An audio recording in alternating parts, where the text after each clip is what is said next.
Welcome to QueAquatics and Exotics. My name's Suzy, and today we're going to be going over this 40-gallon breeder. This 40-gallon breeder is going to house some fish I've never owned before. Going to own some Geophagus, Panda barbs, and we have temporary tenants in here, the Gold Severums. They're only going to be staying in here until they're about the size of a quarter. I am actually waiting for their tank to cycle. So let's take a closer look. Hey everybody, it's SuzyQue and I'm here to show you just what I do. I have a passion for fish and exotics too, so come along with me, it's SuzyQue. Hey. So these are my very first earth eaters. Yes, that's what they're called because of their downward mouth, sifting through the sand, getting the food out they need, spitting out the sand that they don't want. Very interesting to watch too. Now these are some of the smallest Geophagus. They're called Gymnogeophagus. Gymnogeophagus is defined, at least in the Greek language, gymnos, which is naked, geo, which is earth, and phagon, which is to eat, earth eater. Now this Gymnogeophagus is one of the 5 neotropical Geophagus that they have. They're very small, and they're not going to get much bigger, but they will definitely change in color. These guys look like they're black and white now, but they're going to be changing. Check out these colors. This is what they're going to look like when they grow up. I am so excited about this.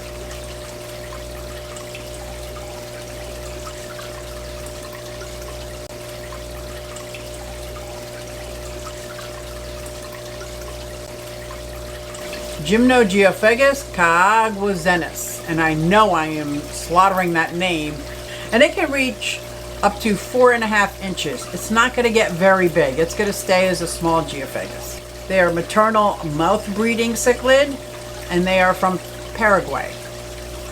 They prefer the habitats that are bare sandy bottoms among rocky areas. I tried to set up this tank with some crevices, some rocks, and some sand.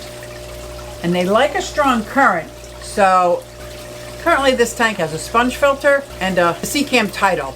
I like it because the back container is very large, so I can add my own biomedia to it, and it's got a very good flow, and when I lose electricity, which I do often, it'll start right back up again when it starts up. I just have to remember to empty out the back before it starts up. The Webcam title, absolutely love this filter. But I am going to be adding, up in that corner, a little airflow. It'll also keep a lot of the detritus off the ground, up in the air through the filter. So that's going to be a win-win all around. I have my blower in this tank, trying to see if that will help with the algae problem. But right now I'm using my water flow, what do you call it, airflow, water flow, my propeller flow. My current maker. Right now I'm keeping my airflow, my water flow in this tank to see if it can help with the algae. I got this for this tank. They like a strong current during the rainy season. So while it's raining outside, and keep in mind, I'm not too worried about the rainy season as the rain hitting the water as much as the barometric pressure. So right now it's very rainy season here, so I'm sure the barometric pressure is dropping and raising right now, and they can sense that. Like I said, the Gymnogeophagus is a neotropical cichlid, and it's distributed from the Rio, Paraguay.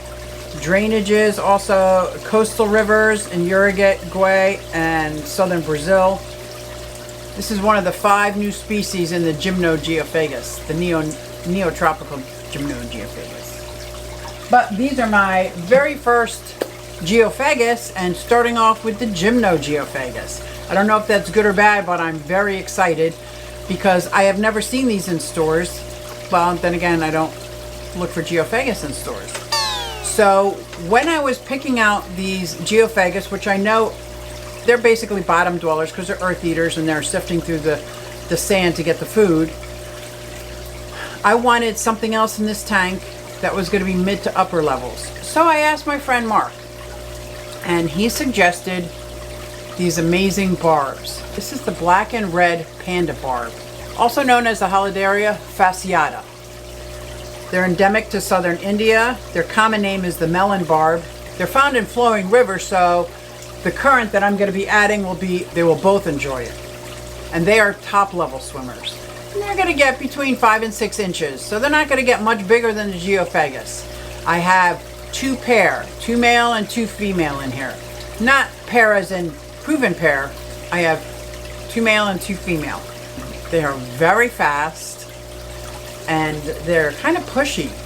I wouldn't say that they're aggressive as much as they are pushy. So both of these fish, the temperatures, and it's going to be my normal fish room temperature, 75 to 80 degrees. The females are going to be larger and plumper than the males, and the males will have that gorgeous bright red and black coloration on the dorsal fin. You can see this. There's a couple of really great shots that I got with the GoPro. And the expected lifespan is about 6 years. So I think this tank will do really well with the Gymnogeophagus and my red and black Panda barbs. But I added another fish in there, and it's only for a short time, and it's going to be their grow out tank because they're so small right now. And as they start growing out, I don't think they'll be a very good fit in this tank. But for right now, they're good. Their tank is cycling, so I have to be patient. And sometimes that's really hard when creating a tank, to be patient. So their tank is cycling, and if you don't understand what the fish tank cycle is, there is a video I did right up here that explains it in my language. So if you have a hard time understanding what the aquarium cycle is, or the nitrogen cycle, check out this video. This is how I started to understand what the cycle is, and maybe it will help you. But that tank is cycling, so in the interim, I've got these gorgeous Gold Severums.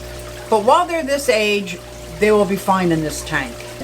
Now this tank might not be a whole lot to look at because it's made of sand and rock. I did throw in an Anubis, 2.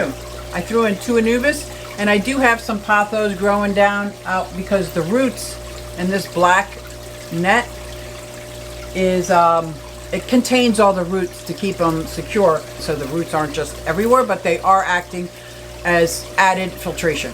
And if you want to see how I made this, I did a video on how I made, I'll put it up here, I did a video on how I made these flower pots for inside an aquarium so the water could flow through, but you don't get inundated with roots everywhere. So some people might not think that this is much to look at, especially when I am surrounded by planted aquariums.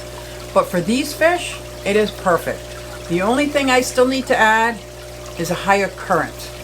So I will keep it over on this side, maybe on this side, because this is all the ugly stuff. This has got the 2 sponge filters.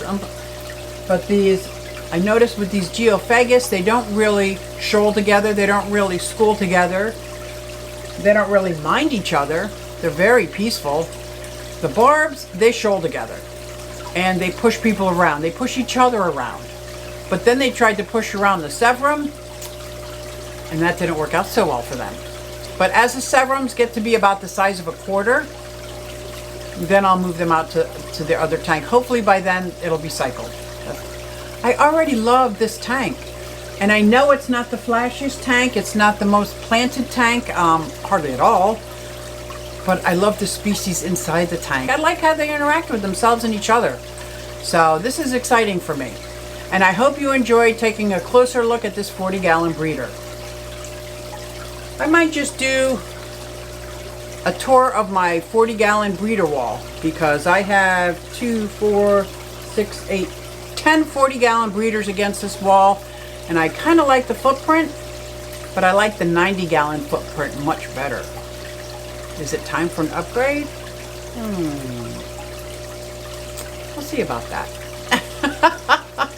Thanks for coming out and checking out my Gymnogeophagus Caaguazuensis, or something like that, and my black and red Panda barbs, and taking a sneak peek at my baby Golden Severums.